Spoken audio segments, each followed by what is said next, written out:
The UN has consistently failed to stop genocides, and Srebrenica was one of them. It was Europe's first genocide post-World War II, and it happened in the small town of Srebrenica in Bosnia in July 1995. It's usually recognized by the photos of the grave sites that are visited by public figures, but its story is not widely known. The genocide was part of the 1992 Bosnian War, which was started by these two men, Slobodan Milosevic, who was president of Serbia, and Radovan Karadzic, who was the president of the Serb Republic within Bosnia. And the aim of the war was to create a greater Serbia that was almost the size of Yugoslavia, free of Croats, Bosniaks, and Albanians, and particularly the Muslim populations. So for some context, Bosnia has a very big ethnic Serb population, and its system of governance is decentralized, and it's split into two autonomous entities, the Serb Republic, so Republika Srpska, and the Federations of Bosnia and Herzegovina.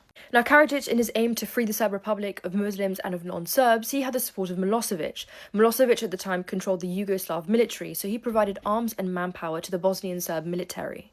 Now, in all of this, Srebrenica is a small town located in the Serb Republic, and during the war it was a UN-designated safe zone, so all the families that were fleeing the horrors of the Bosnian Serb military, they sought refuge in this town, which was supposed to be protected by UN peacekeeping forces. But it quickly became overpopulated as families started sleeping in schools, apartment corridors, and even stairwells. For 3 years, access routes to Srebrenica were controlled by the Bosnian Serb army, and humanitarian aid like food and medical supplies were all blocked from entering the town. The UN troops that were stationed there were lightly armed and largely useless, or powerless, let's say, against the blockade. Now, they had requested for more support from UN officials, who ignored their demands and left the peacekeeping forces without much support. But this proved fatal in 1995 when Karadzic gave his army the green light to eliminate the Muslim population. So the Serb army, led by this man on the left, Ratko Mladic, entered Srebrenica, overran UN troops, and within 3 days evacuated the women and children and killed over 8,000 men and boys. Srebrenica was wiped out while the whole world sat and watched, and the Serb army was able to do all of this with no real difficulty. Now, the official statistic is over 8,000 men and boys killed, but the real number is not known due to a range of factors like the destruction of evidence by UN peacekeeping forces as claimed by Human Rights Watch. But where was the UN in all of this? Why weren't they intervening? Well, perhaps the most simple answer to all of this is that UN member states did not see it as a priority. They had no real strategic interest in all of this, and therefore they did nothing. During this period, the Soviet Union had just collapsed and there was an intensifying conflict in the Middle East. So for these member states who, let's remember, all signed the 1948 Genocide Convention and had vowed never again, for them this small Balkan state, where Muslims were being ethnically cleansed, did not seem to be a big enough problem. The US also refused to send troops to Bosnia as 1995 was the year of presidential elections, and Bill Clinton, seeking re-election, did not want to send US troops to another conflict.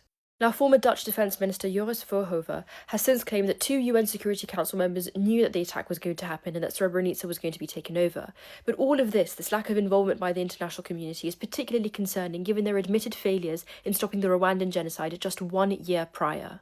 After Srebrenica, NATO agreed to use airstrikes to defend the last remaining Muslim town of the Serb Republic, Gorazde, but the Dayton Peace Accords of December 1995, which effectively ended the Bosnian War, gave the territory back to the Bosnian Serb leadership, and today Srebrenica is still part of the Serb Republic.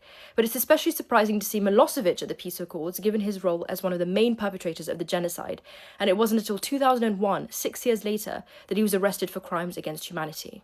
Ultimately, Karadzic and Milosevic's goal of reducing the Muslim population was largely a success, as by the end of the war it was reduced by well over half. Now it's been more than 30 years since the genocide, and yet no real justice has been given to the victims, and many families still are displaced from their original towns. Unfortunately, this isn't the only time, as history and current affairs will prove that the international community will sit and watch and fail to intervene as a genocide is happening.